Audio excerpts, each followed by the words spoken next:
wabarakatuh. Selamat pagi semuanya. Selamat datang di Wahyu Channel. Hari ini kita kedatangan tamu istimewa yang akan banyak membahas mengenai apa Pak Harun? Diferensiasi pembelajaran. Pembelajaran berdiferensiasi.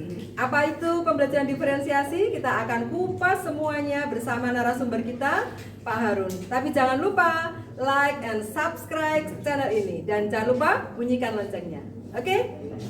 Baik, kita akan mulai dulu, kenalan dulu dengan narasumber kita yang hebat ini. Beliau adalah Bapak Haruna Rosid, seorang guru BK di SMP Negeri 1 Banjarnegara. Kenapa saya datangkan kali ini?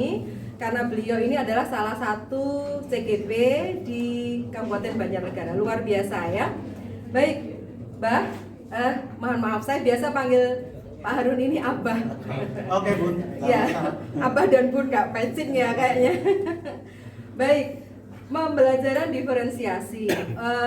Teman-teman mungkin sudah sering mendengar bahwa salah satu hal yang menarik dari kurikulum Merdeka adalah pembelajaran berdiferensiasi. Apa sih sebenarnya Bang pembelajaran diferensiasi itu?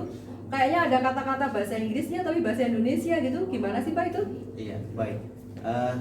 Sebenarnya pembelajaran diferensiasi itu adalah usaha guru dalam pembelajarannya di dalam kelas dalam rangka untuk memenuhi kebutuhan siswanya. Itu intinya di situ.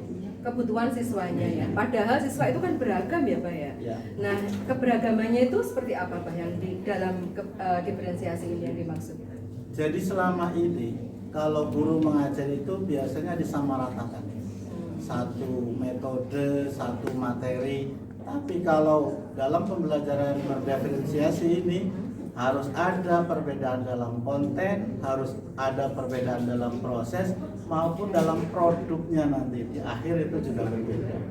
Nah, perbedaannya itu berdasarkan apa? Apakah kita tiba-tiba, ini misalnya nih Mbak, saya punya kelas, kemudian saya akan langsung bagi anak-anak ini, oh yang sebelah sini menggunakan harus browsing, yang sebelah sini menggunakan buku paket itu, atau ada apa cara-cara aspek-aspek yang harus kita penuhi ketika kita akan mengetahui kebutuhan belajar itu? Ya, jadi dalam proses pembelajarannya itu tidak serta-merta kita menentukan sendiri. Harus ada proses, kita menggali dulu kebutuhan apa sebetulnya yang dibutuhkan oleh siswa gitu. Sehingga kalau misalnya kalau selama ini terjadi guru mengajar kemudian ketika guru satu mengajarkan siswa ini, yang lain ribut ketika ditanya, kamu kok ribut? Kenapa? Saya sudah selesai Bu, ternyata yang sini belum. Kemudian, ya sudah kamu lanjutkan soal sekian sampai sekian. Itu bukan berdiferensiasi, bukan seperti itu. Bukan, ya? Oh. Jadi kita gali dulu. Yang pertama itu harus kita gali. Kesiapan belajar siswanya bagaimana? Caranya gimana tuh? Kita bisa tahu kesiapan belajar siswa atau readiness ya istilahnya. Ya, betul. Itu gimana itu Pak? Ya, setidaknya kita kan di kurikulum 13 ada pembelajaran formatif ya. Jadi sebelum pembelajaran kita tanyakan dulu kemampuan dasar di dalam topik tersebut. Karena anak-anak sekarang itu beda loh. Kalau dulu kita datang ke sekolah itu memang kita belum isi apa-apa. Tapi kalau anak-anak sekarang itu datang ke kelas, mereka sudah mendapatkan informasi yang begitu banyak. Sehingga kita harus tahu anak-anak itu sudah punya apa. Nah, kalau mereka sudah punya, kita ulangi dari awal. Mereka nggak tertarik gitu. Caranya gimana?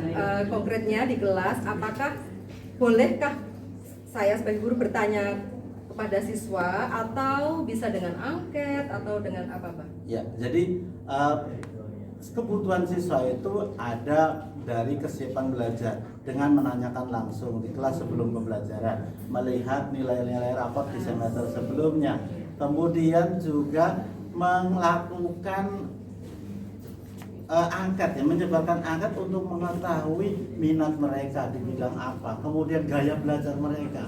Nah, nanti baru guru bisa menentukan, oh anak ini karena dia visual, cocoknya nanti materinya adalah video.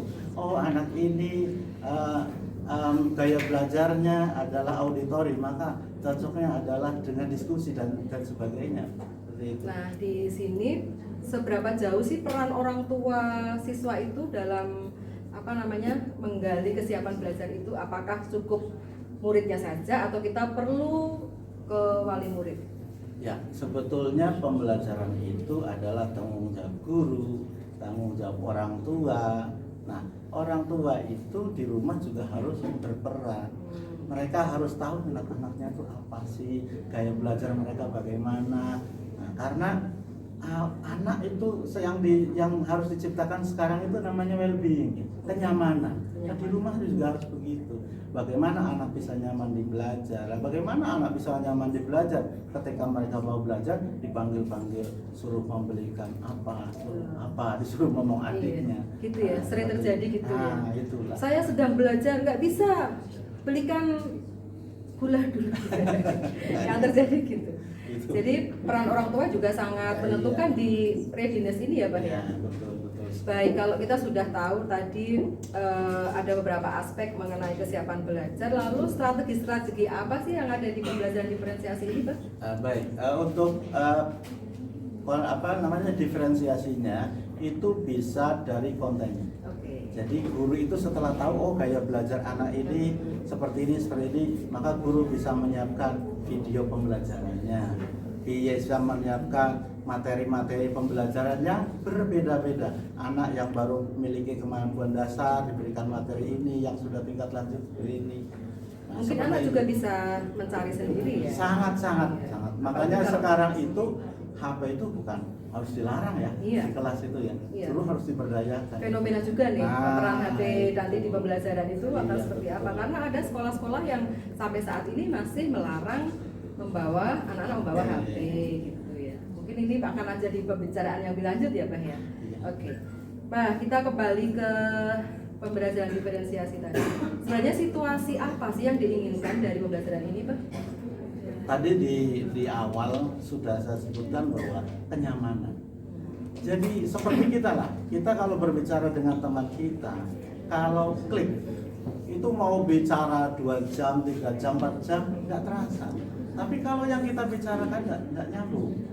Nah, anak senangnya olahraga, diajak bicara tentang masak. Anak senangnya membuat video, disuruh tugas untuk menulis. Itu tentu tidak akan menimbulkan kenyamanan. Jadi yang selama ini terjadi seperti itu ya. Jadi kita sudah mulai harus mengubah mindset kita terhadap pembelajaran diferensiasi ini ya, Pak. Jadi yang harus disiapkan Bapak Ibu guru apa, Pak? Sebelum masuk ke kelas itu. Nah, yang pertama itu cek dulu kebutuhan siswanya apa. Cek dulu kebutuhan siswa. Kemudian setelah itu siapkan konten pembelajaran. Ya, konten pembelajaran. Yang kedua, lakukan proses pembelajaran sesuai dengan diferensiasi yang ada. Seperti itu. Baik, terima kasih pembelajaran bincang-bincang kali ini mengenai pembelajaran diferensiasi sangat mengasihkan. Jadi kita bisa simpulkan bahwa ada situasi tertentu sebenarnya yang diinginkan dari pembelajaran diferensiasi ini.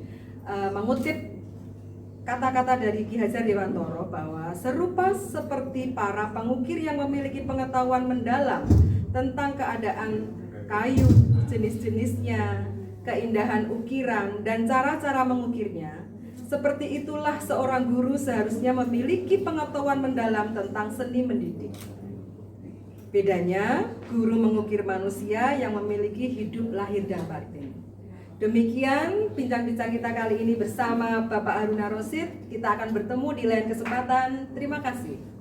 Terima kasih Bu Wahyu kesempatannya.